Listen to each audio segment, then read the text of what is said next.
ರಾಮನಗರ ಬೆಂಗಳೂರಿನಿಂದ ಕೇವಲ 50 ಕಿಲೋಮೀಟರ್ ದೂರದಲ್ಲಿದೆ. 2007 ಆಗಸ್ಟ್ 23ರಂದು ಬೆಂಗಳೂರು ಗ್ರಾಮಾಂತರ ಜಿಲ್ಲೆಯಿಂದ ಪ್ರತ್ಯೇಕಗೊಂಡು ರಾಜ್ಯದ 28ನೇ ಜಿಲ್ಲೆಯಾಗಿ ಅಸ್ತಿತ್ವಕ್ಕೆ ಬಂದಿದೆ. ರಾಮನಗರ ಜಿಲ್ಲೆಯ ಉತ್ತರಕ್ಕೆ ಬೆಂಗಳೂರು ಗ್ರಾಮಾಂತರ, ದಕ್ಷಿಣಕ್ಕೆ ಚಾಮರಾಜನಗರ, ಮಂಡ್ಯ ಮತ್ತು ತಮಿಳುನಾಡು ಧರ್ಮಪುರಿ ಜಿಲ್ಲೆಗಳು, ಪೂರ್ವಕ್ಕೆ ಬೆಂಗಳೂರು ನಗರ ಜಿಲ್ಲೆ, ಪಶ್ಚಿಮಕ್ಕೆ ತುಮಕೂರು ಮತ್ತು ಮಂಡ್ಯ ಜಿಲ್ಲೆಗಳು ಹೊಂದಿಕೊಂಡಿವೆ. ಜಿಲ್ಲೆಯಲ್ಲಿ ರಾಮನಗರ, ಚನ್ನಪಟ್ಟಣ, ಮಾಗಡಿ, ಕನಕಪುರ ಎಂದು 4 ತಾಲೂಕುಗಳು ಇವೆ. ರಾಮನಗರ ಜಿಲ್ಲೆಯು ವಿಶಿಷ್ಟ ಪರಿಸರದ ಜೊತೆಗೆ ಬೆಟ್ಟ, ಗುಡ್ಡಗಳು, ಅರಣ್ಯ ಪ್ರದೇಶವನ್ನು ಕೂಡ ಹೊಂದಿದೆ. ಇದಲ್ಲದೆ ಜಿಲ್ಲೆಯಲ್ಲಿ ಮಂಚನಬೆಲೆ ಸೇರಿದಂತೆ 5 ಜಲಾಶಯಗಳು ಇವೆ. 2001ರ ಜನಗಣತಿಯ ಪ್ರಕಾರ ಜಿಲ್ಲೆಯ ಜನಸಂಖ್ಯೆಯು 10,30,546 ಆಗಿದೆ. ರೇಷ್ಮೆಯು ಜಿಲ್ಲೆಯ ಪ್ರಮುಖ ಬೆಳೆ. ಬೆಂಗಳೂರಿಗೆ ಪೂರೈಕೆಯಾಗುವ ಬಹುತೇಕ ತರಕಾರಿಗಳು ರಾಮನಗರದಿಂದ ಬರುತ್ತವಂತೆ. ರಾಮನಗರ ಹಾಗೂ ಕನಕಪುರ ತಾಲೂಕುಗಳು ಗ್ರಾನೈಟ್ಗೆ ಹೆಸರುವಾಸಿ. ಇತಿಹಾಸ ಪೂರ್ವ ಕಾಲದ ಪುರಾಣ ಕಾಲದಲ್ಲಿ ರಾಮನಗರಕ್ಕೆ ರಾಮಗಿರಿ, ಶಿವರಾಮಗಿರಿ ಎಂಬ ಹೆಸರು ಕೂಡ ಇತ್ತಂತೆ. ಇನ್ನು ಮೈಸೂರು ಅರಸರ ಕಾಲದಲ್ಲಿ ಕ್ಲೋಸ್ಪೇಟೆ ಎಂದು ಕೂಡ ಇದನ್ನು ಕರೆಯುತ್ತಿದ್ದರಂತೆ. ಇಂತಹ ಇತಿಹಾಸವುಳ್ಳ ರಾಮನಗರ ಜಿಲ್ಲೆ ಪಾರಂಪರಿಕ ವೈದ್ಯರನ್ನು ಕೂಡ ಹೊಂದಿದೆ. ಇನ್ನು ನಾವು ನಿಮಗೆ ಇಡೀ ರಾಮನಗರಕ್ಕೆ ಖ್ಯಾತಿಯನ್ನು ಹೊಂದಿರುವ ಒಬ್ಬರು ಮಹಿಳಾ ನಾಟಿ ವೈದ್ಯರನ್ನು ನಿಮಗೆ ಪರಿಚಯ ಮಾಡಿಕೊಡಲಿದ್ದೇವೆ.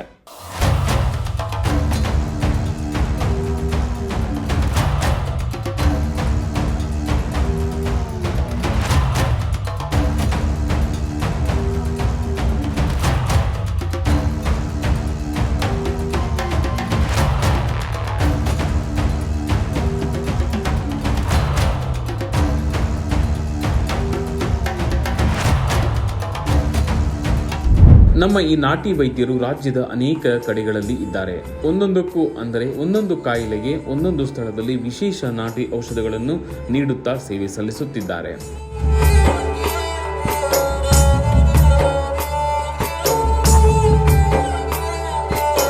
ಹಳ್ಳಿಗಳಲ್ಲಿ ಕೆಲವೊಮ್ಮೆ ಸರಿಯಾದ ಆಸ್ಪತ್ರೆಗಳು ಮತ್ತು ಚಿಕಿತ್ಸೆಗಳು ಸಿಗದೇ ಇದ್ದಾಗ ಇಲ್ಲಿನ ಹಳ್ಳಿ ಜನ ನಾಟಿ ವೈದ್ಯರನ್ನೇ ಸಂಪರ್ಕಿಸುತ್ತಾರೆ. ಕೆಲವೊಮ್ಮೆ ಆಸ್ಪತ್ರೆಗಳನ್ನೆಲ್ಲ ಅಲೆದಾಡಿ ಕೊನೆಗೆ ಇಲ್ಲಿ ನಾಟಿ ವೈದ್ಯರ ಬಳಿಗೆ ಬರುತ್ತಾರೆ. ಕೊನೆಯ ಹಂತದಲ್ಲಿ ಬಂದಂತಹ ರೋಗಿಗಳನ್ನು ಈ ನಾಟಿ ವೈದ್ಯರು ರಕ್ಷಿಸಿರುವಂತಹ ಅನೇಕರನ್ನು ಇಂದಿಗೂ ಸಹ ನಾವು ನೋಡಬಹುದು.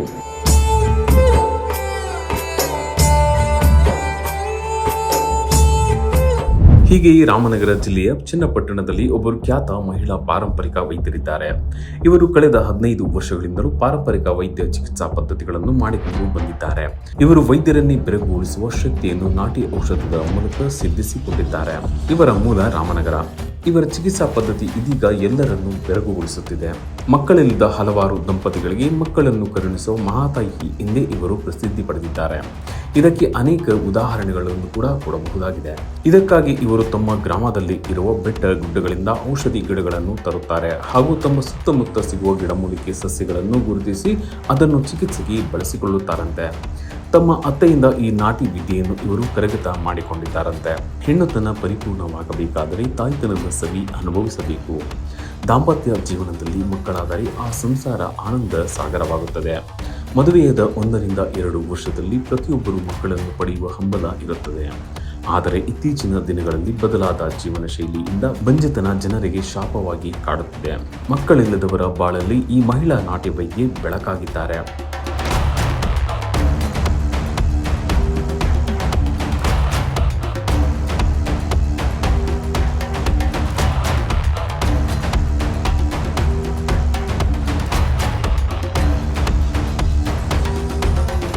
ಇನ್ನು ಆಧುನಿಕ ಜೀವನ ಶೈಲಿ, ಸತ್ವವಿಲ್ಲದ ಊಟೋಪಚಾರ, ಕೆಲವೊಂದು ತಪ್ಪು ನಿರ್ಧಾರ, ಇನ್ನು ಅನೇಕ ಕಾರಣಗಳಿಂದ ಸ್ತ್ರೀ ಅಥವಾ ಪುರುಷರ ಹಲವು ದಂಪತಿಗಳಿಗೆ ಮಕ್ಕಳ ಭಾಗ್ಯ ದೊರೆಯುವುದಿಲ್ಲ. ಮಕ್ಕಳು ಬೇಕೆಂದು ದಂಪತಿಗಳು ಅಲೆಯದ ಆಸ್ಪತ್ರೆಗಳಿರುವುದಿಲ್ಲ. ಹೀಗೆ ಮಕ್ಕಳಿಲ್ಲ ಎಂದು ಕೊರಗುತ್ತಿರುವ ದಂಪತಿಗಳಿಗೆ ಸಂತಾನ ಭಾಗ್ಯ ದೊರಕಿಸಿಕೊಡುತ್ತಿದ್ದಾರೆ. ಇಷ್ಟೆಲ್ಲ ಅನುಭವವಂತೂ ಪಾರಂಪರಿಕ ಔಷಧಗಳ ಬಗ್ಗೆ ತಿಳಿದುಕೊಂಡಿರುವ ಇವರು ಓದಿದ್ದು ಕೇವಲ 10ನೇ ತರಗತಿ ಮಾತ್ರ. ಆದರೆ ವೈದ್ಯರನ್ನೇ ಬೆರಗುಗೊಳಿಸುವ ಶಕ್ತಿಯನ್ನು ಈ ನಾಟಿ ಔಷಧಗಳ ಮೂಲಕ ಸಿದ್ಧಿಸಿಕೊಂಡಿದ್ದಾರೆ. ಹೀಗೆ ಇವರು ಹಲವರ ಬಾಳಲ್ಲಿ ಬೆಳಕನ್ನು ತಂದಿದ್ದಾರೆ.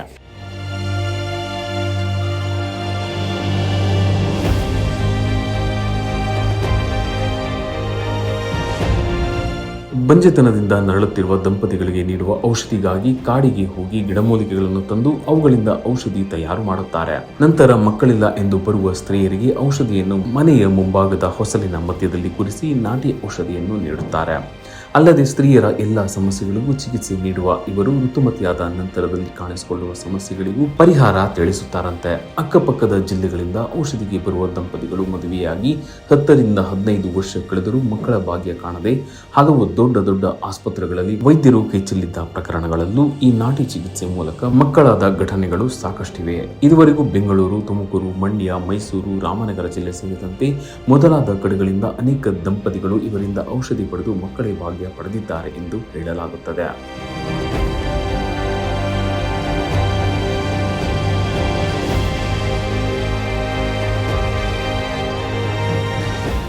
ಸಾವಿರಾರು ಮಹಿಳೆಯರಿಗೆ ಚಿಕಿತ್ಸೆ ನೀಡಿರುವ ಈ ಮಹಿಳಾ ನಾಟಿ ವೈದ್ಯೆ ಯಾರಿಂದಲೂ ಯಾವ ಪ್ರತಿಫಲವನ್ನು ಅಪೇಕ್ಷಿಸದೆ ಔಷಧಿ ನೀಡುತ್ತಾ ಬರುತ್ತಿದ್ದಾರೆ.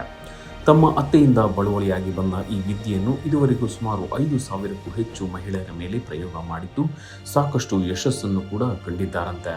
ತಾವು ಮಾಡುತ್ತಿರುವ ಕಾಯಕವನ್ನು ದೇವರ ಕೆಲಸವೆಂದು ಚಿಕಿತ್ಸೆ ನೀಡುತ್ತಾರಂತೆ. ಮನೆ ಅಂಗಳದಲ್ಲಿಯೇ ಹಲವು ಗಿಡಮೂಲಿಕೆಗಳನ್ನು ಔಷಧಿಗಾಗಿ ಬೆಳೆಸಿಕೊಂಡಿದ್ದಾರೆ. ಇವರ ಸಾಮಾಜಿಕ ಸೇವೆ ಗುರುತಿಸಿ ಹಲವು ಪ್ರಶಸ್ತಿಗಳು ಬಂದಿವೆಯಂತೆ. ಇಷ್ಟೆಲ್ಲ ಹೇಳುತ್ತಿರುವ ಈ ರಾಮನಗರದ ಖ್ಯಾತ ನಾಟಿ ವೈದ್ಯರು ಯಾರು ಎಂಬುದನ್ನು ತಿಳಿದುಕೊಳ್ಳಲು ನಮ್ಮ ಆಯುಷ್ ಟಿವಿ ತಂಡ ಇವರನ್ನು ಹುಡುಕಿಕೊಂಡು ರಾಮನಗರದ ಕಡೆಗೆ ಹೊರಟವು. ಪ್ರಯಾಣದುದ್ದಕ್ಕೂ ಅನೇಕ ಗ್ರಾಮಗಳನ್ನು ದಾಟಿದ ನಮಗೆ ಬೆಟ್ಟ, ಗುಡ್ಡಗಳು, ಕಾಡು, ಮೇಡು, ಕಾಲುವೆಗಳು ಇವೆಲ್ಲವನ್ನು ದಾಟಿಕೊಂಡು ಮುಂದೆ ಸಾಗಿದವು. ಕೆಲವು ಹಳ್ಳಿಗಳು ವಸಂತ ಮಾಸದ ಆರಂಭದ ಚಿಗುರನ್ನು ಹಚ್ಚ ಹಸಿರನ್ನು ಕಂಡೆವು. ಬೆಟ್ಟ, ಗುಡ್ಡ, ಹಳ್ಳಿ, ತಾಲೂಕು, ಗ್ರಾಮಗಳೆಲ್ಲವನ್ನೂ ದಾಟಿಕೊಂಡು ಕೊನೆಗೆ ಈ ಮಹಿಳಾ ನಾಟಿ ವೈದ್ಯ ಇರುವ ಸ್ಥಳವನ್ನು ತಲುಪಿದವು. ಅದಾಗಲೇ ಬರುವವರಿಗೆ ಆಸನಗಳನ್ನು ಸಿದ್ಧಪಡಿಸುವಂತೆ ಕಾಣುತ್ತಿತ್ತು. ಕೆಲವೊಬ್ಬರು ಈ ಮಹಿಳಾ ನಾಟಿ ವೈದ್ಯರಿಗಾಗಿ ಮನೆ ಮುಂದೆ ಕಾದು ಕುಳಿತಿದ್ದರು. ಮೊದಲು ನಾವು ಇಲ್ಲಿಗೆ ಬಂದಿರುವವರ ಹೇಳಿಕೆಗಳನ್ನು ಪಡೆಯಲು ಮುಂದಾದೆವು. ಬೆಂಗಳೂರು ಗ್ರಾಮಾಂತರ ಜಿಲ್ಲೆ ಹೊಸಕೋಟೆಯಿಂದ ಬಂದಿರುವ ಈ ಮಹಿಳೆ ಹೆಸರು ಅಯ್ಯಮ್ಮ. ಇವರಿಗೆ ಮದುವೆಯಾಗಿ 2 ವರ್ಷಗಳಾದರೂ ಮಕ್ಕಳಾಗಿರಲಿಲ್ಲವಂತೆ. ಅದಕ್ಕಾಗಿ ತಮ್ಮ ಆತ್ಮೀಯರೊಬ್ಬರು ಇಲ್ಲಿಗೆ ಹೋಗು ಎಂದಿರುವ ಸಲಹೆ ಮೇರೆಗೆ ಇಲ್ಲಿಗೆ ಬಂದಿದ್ದಾರಂತೆ. ಈ ಬಗ್ಗೆ ಈ ಮಹಿಳೆ ಏನು ಹೇಳುತ್ತಾರೆ ಕೇಳಿ. ನನ್ನ ಹೆಸರು ಅಯ್ಯಮ್ಮ ಅಂತ. ಹೊಸಕೋಟೆಯಿಂದ ಬಂದಿದ್ದೀವಿ ಬೆಂಗಳೂರು ಹತ್ರ. ಮಕ್ಕಳಾಗಿರಲಿಲ್ಲ 2 ವರ್ಷದಿಂದ. ಅದಕ್ಕೆ ಇಲ್ಲಿ ಔಷಧ ಕೊಡ್ತಾರೆ ಅಂತ ಗೊತ್ತಾಯಿತು, ಬಂದಿದ್ದೀವಿ ತಗೊಳಕ್ಕೆ. ಹಾಸ್ಪಿಟ್ಲ್ ಹತ್ರ ತೋರಿಸಿದ್ವಿ, ಅಲ್ಲಿ ಪೊರೆ ಇದೆ ಅಂತ ಹೇಳಿದ್ರು ಗರ್ಭಕೋಶದಲ್ಲಿ. ಅದಕ್ಕೆ ಇಲ್ಲಿಗೆ ಬಂದಿದ್ದೀವಿ, ಅಮ್ಮನವ್ರ ಹತ್ರ ತಗೊಂಡ್ರೆ ಸರಿ ಹೋಗುತ್ತೆ ಅಂತೇಳಿ ಬಂದಿದ್ದೀವಿ. ಇನ್ನು ಇವರ ಹೆಸರು ದೀಪ್ತಿ, ಕೊಪ್ಪಳದವರು. ಇವರಿಗೆ ಮದುವೆಯಾಗಿದ್ದು ಸಂತಾನ ಇಲ್ವಂತೆ. ಸಾಮಾಜಿಕ ಜಾಲತಾಣವಾದ ಯೂಟ್ಯೂಬ್ನಲ್ಲಿ ಈ ಖ್ಯಾತ ನಾಟಿ ವೈದ್ಯರ ಬಗ್ಗೆ ಮಾಹಿತಿ ಪಡೆದು ಇವರು ಕೊಪ್ಪಳದಿಂದ ಇಲ್ಲಿಗೆ ಬಂದಿದ್ದಾರಂತೆ. ಈ ಬಗ್ಗೆ ಇವರನ್ನು ಮಾತನಾಡಿಸಿದಾಗ ಹೇಳಿದ್ದು ಇಷ್ಟು. ಕೊಪ್ಪಳ ಡಿಸ್ಟಿಕ್ ಯಲಬುರ್ಗಲ್ಲಿಂದ ಬಂದಿದ್ದೇವೆ ನಾವು. ಅಲ್ಲಿ ನಮ್ಮ ಅಂಟಿ ಯೂಟ್ಯೂಬ್ದೊಳಗೆ ನೋಡಿಕೊಂಡು ಹೇಳಿದರು. ಇವ್ರ ಅಡ್ರೆಸ್, ಫೋನ್ ನಂಬರ್ ತೊಗೊಂಡ್ಬಿಟ್ಟು ಹೋದ ತಿಂಗಳ ಬಂದಿದ್ವಿ ನಾವು. 4 ತಾರೀಕಿಗೆ ಬಂದ ಕೇಸ್ ಔಷಧಿ ತೊಗೊಂಡಿದ್ವಿ ನಾವು. ಔಷಧಿ ತೊಗೊಂಡಾದ್ಮೇಲೆ ನಂದು ಕನ್ಸೀವ್ನೇ ಆಗಿತ್ತು. ನಂದು ಒಂದು 15 ದಿನ ಆಗಿತ್ತು. 15 ದಿನ ಅದರೊಳಗೆ ಏನು ಪ್ರಾಬ್ಲಮ್ ಆಯಿತು, ನಿನ್ನೆ ಮಿಸ್ಕ್ಯಾರೇಜ್ ಆಯಿತು, ಮತ್ತೆ ಇವತ್ತು ಬಂದಿದ್ದೀವಿ ನಾವು. ಬಸವಣ್ಣ ಎಂಬ ಈ ವ್ಯಕ್ತಿ ಬೆಂಗಳೂರಿನವರು. ಇವರಿಗೂ ಸಹ ಮಕ್ಕಳಿಲ್ಲದ ಕಾರಣ ಅನೇಕ ಆಸ್ಪತ್ರೆಗಳನ್ನು, ವೈದ್ಯರನ್ನು ಕಂಡು ಏನು ಪ್ರಯೋಜನವಾಗಲಿಲ್ಲ ಎಂದು ಬೇಸರ ತೋಡಿಕೊಂಡಿದ್ದಾರೆ. ಇಲ್ಲಿಗೆ ಹೊಸ ಆಶಾಭಾವನೆ ಹೊಂದಿ ಈ ನಾಟಿ ವೈದ್ಯರ ಬಳಿಗೆ ಬಂದಿದ್ದಾರಂತೆ. ಇಲ್ಲಿಗೆ ಬಂದಿರೋ ಬಗ್ಗೆ ಇವರ ಮಾತುಗಳನ್ನು ಒಮ್ಮೆ ಕೇಳಿಬಿಡಿ. ನಾವು ಬೆಂಗಳೂರಿಂದ ಬಂದಿರೋದು. ಇಲ್ಲಿ ಔಷಧಿ ಕೊಡ್ತಾ ಇದ್ದಾರೆ, ತುಂಬ ಇಂಪ್ರೂವ್ ಇದೆ ಅಂತೆಲ್ಲ ಹೇಳಿದರು. ಅದರಿಂದ ನಾವಿಲ್ಲಿ ಅಡ್ರೆಸ್ ಹುಡ್ಕೊಂಡು ನಾವು ಇಲ್ಲಿಗೆ ಬಂದಿರೋದು. ನಾವು ಹಾಸ್ಪಿಟ್ಲಲ್ಲೆಲ್ಲ ಹೋಗಿ ತುಂಬ ಎಲ್ಲ ಕಡೆ ನೋಡಿ ಎಲ್ಲ ಕಡೆ ಫೇಲ್ಯೂರ್ ಆಗಿ ಇಲ್ಲಿ ಬಂದಿರೋದ್ರಿಂದ ಸಕ್ಸಸ್ ಆಗುತ್ತೆ ಅಂತ ಹಲವಾರು ಜನ ಹೇಳಿದ್ದಾರೆ ನಮಗೆ. ಅದರಿಂದ ನಾವು ಇಲ್ಲಿ ಔಷಧಿ ತಗೊಂಡು ಹೋಗೋಕ್ಕೋಸ್ಕರ ಇದು ಮೊದಲನೇ ಬಾರಿ ಇಲ್ಲಿಗೆ ಬಂದಿದ್ದೀವಿ. ಹೀಗೆ ಇವರೆಲ್ಲರ ಮಾತುಗಳನ್ನು ಕೇಳುತ್ತಿದ್ದರೆ ಆ ನಾಟಿ ವೈದ್ಯರು ಯಾರು ಎಂಬುದನ್ನು ತಿಳಿದುಕೊಳ್ಳಬೇಕೆಂದು ಅನಿಸುತ್ತಿದೆ ಅಲ್ವಾ? ಹೌದು, ಇಲ್ಲಿವರೆಗೂ ನಾವು ಮತ್ತು ಚಿಕಿತ್ಸೆ ಪಡೆದವರು ಹೇಳಿಕೊಂಡು ಬಂದಿರುವ ನಾಟಿ ವೈದ್ಯರು ಯಾರು ಗೊತ್ತಾ? ಇವರೇ ನೋಡಿ. ರಾಮನಗರ ಜಿಲ್ಲೆ ಚನ್ನಪಟ್ಟಣ ತಾಲೂಕಿನ ಬೇವೂರು ಗ್ರಾಮದ ಬಳಿ ಇರುವ ಹಾರೋಹಳ್ಳಿ ತೊಟ್ಟಿಯ ಪುಟ್ಟ ಗ್ರಾಮದ KT ಲಕ್ಷ್ಮಮ್ಮನವರು.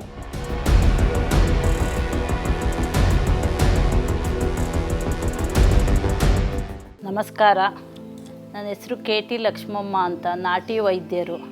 ರಾಮನಗರ ಜಿಲ್ಲೆ ಚನ್ನಪಟ್ಟಣ ತಾಲೂಕು ಬೇವೂರು ಪಕ್ಕ ಹಾರೋಹಳ್ಳಿ ದೊಡ್ಡಿ ಅನ್ನೋ ಒಂದು ಪುಟ್ಟ ಗ್ರಾಮ ನಮ್ಮದು. ಈ ಗ್ರಾಮದಲ್ಲಿ ನಾವು ಸುಮಾರು ಒಂದು 4-5 ತಲೆಮಾರಿಂದ ನಮ್ಮ ಪೂರ್ವಜರು ಏನು ಇವತ್ತಿನ ಲೋಕದಲ್ಲಿ ಹೆಣ್ಮಕ್ಳುಗಳಿಗೆ ಬಂಜೆತನ ಅಂತ ಕಾಡ್ತಾ ಇದೆ, ಆ ಬಂಜೆತನಕ್ಕೆ ನಾಟಿ ಔಷಧಿಯನ್ನು ಕೊಡ್ತಾ ಆ ಹೆಣ್ಮಕ್ಳು ಸಫಲತೆಯನ್ನು ಕಂಡಿದ್ದಾರೆ. ನಮ್ಮ ಪೂರ್ವಜರಾದ ಉಚ್ಚೇಗೌಡರು ಒಂದು ಕಾಲದಲ್ಲಿ ಒಂದು 400-500 ವರ್ಷದ ಹಿಂದೆ ಅವರು ಸಂಸಾರದಲ್ಲಿ ಜಿಗುಪ್ಸೆ ಬಂದು ಕಾಶಿಗೆ ಹೊರಟೋಗಿದ್ರು.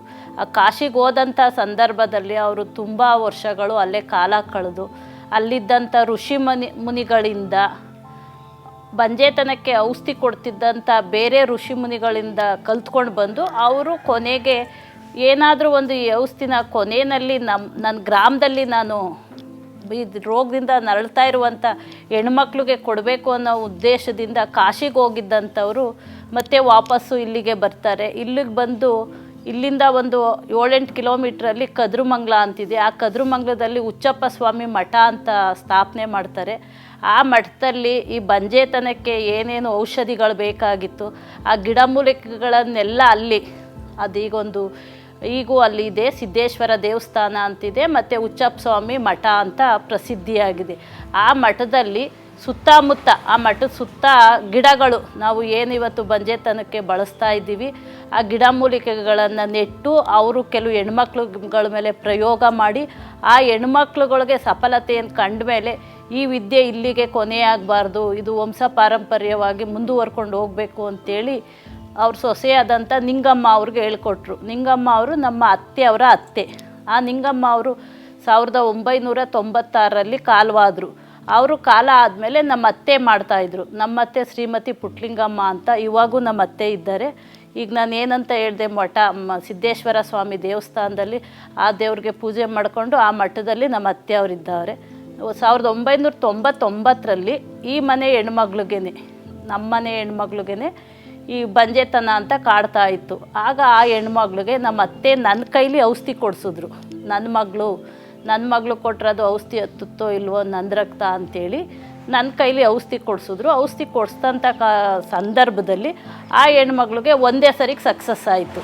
ಆ ಸಕ್ಸಸ್ ಆದಮೇಲೆ ನಾವೇನು ಮಾಡಿದ್ವಿ, ಇಲ್ಲಿ ನಮ್ಮ ಅಕ್ಕಪಕ್ಕದ ಹೆಣ್ಮಕ್ಳುಗಳು, ನೀವೀಗ ಬಂದಂಥ ಬೇವೂರು ಗ್ರಾಮದ ಹೆಣ್ಮಕ್ಳುಗಳು ಯಾರಿಗೆ ಮಕ್ಕಳಿಲ್ಲದೆ ಇರ್ತದೆ, 2 ವರ್ಷ 3 ವರ್ಷ 4 ವರ್ಷದಲ್ಲಿ ಮಕ್ಕಳಿಲ್ಲದೆ ಇರುವಂಥ ಹೆಣ್ಮಕ್ಳುಗಳೆಲ್ಲ ನಮ್ಮ ಮನೆ ಹತ್ರ ಬಂದು ಔಷಧಿ ತೊಗೊಳಕ್ಕೆ ಶುರು ಮಾಡಿದ್ರು.